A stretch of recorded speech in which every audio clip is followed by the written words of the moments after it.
States and Canada jointly agreed to restrict all non-essential traffic across our border. This decision goes into effect tonight at midnight. I also want to announce today that the United States and Mexico have agreed to restrict non-essential travel across our shared border.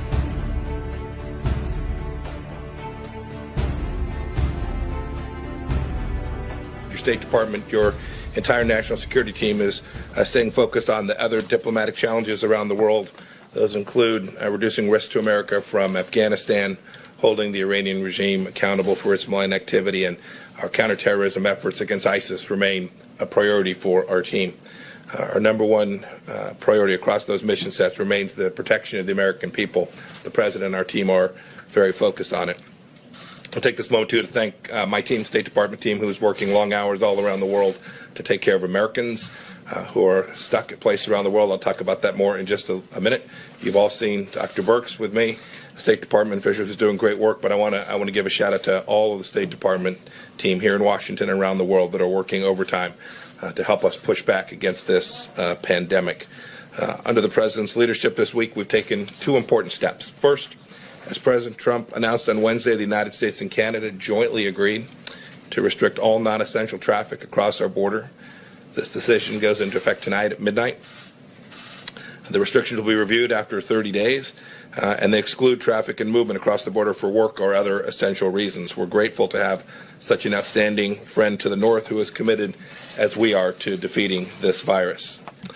I also want to announce today that the United States and Mexico have agreed to restrict non-essential travel across our shared border. Both our countries know the importance of working together to limit the spread of the virus and ensure that commerce that supports our economy continues to keep flowing. Here, too, the United States is glad to have a friend who's working side by side us in the fight. Secretary Wolf will talk a little bit more about the details of how we're working alongside our partner in Mexico to keep our southern border safe and secure as well. On another note, yesterday the State Department issued a Level 4 global travel advisory. This means that all international travel from U.S. citizens should be avoided.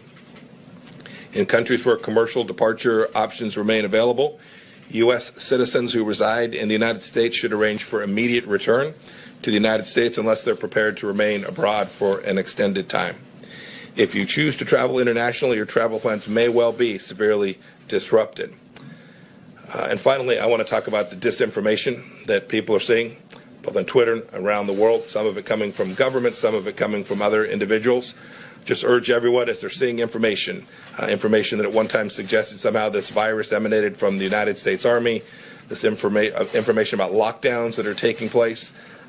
Every American, indeed, people all around the world should ensure that where they turn to for information is a reliable source and not a bad actor trying to create and flow information that they know is wrong.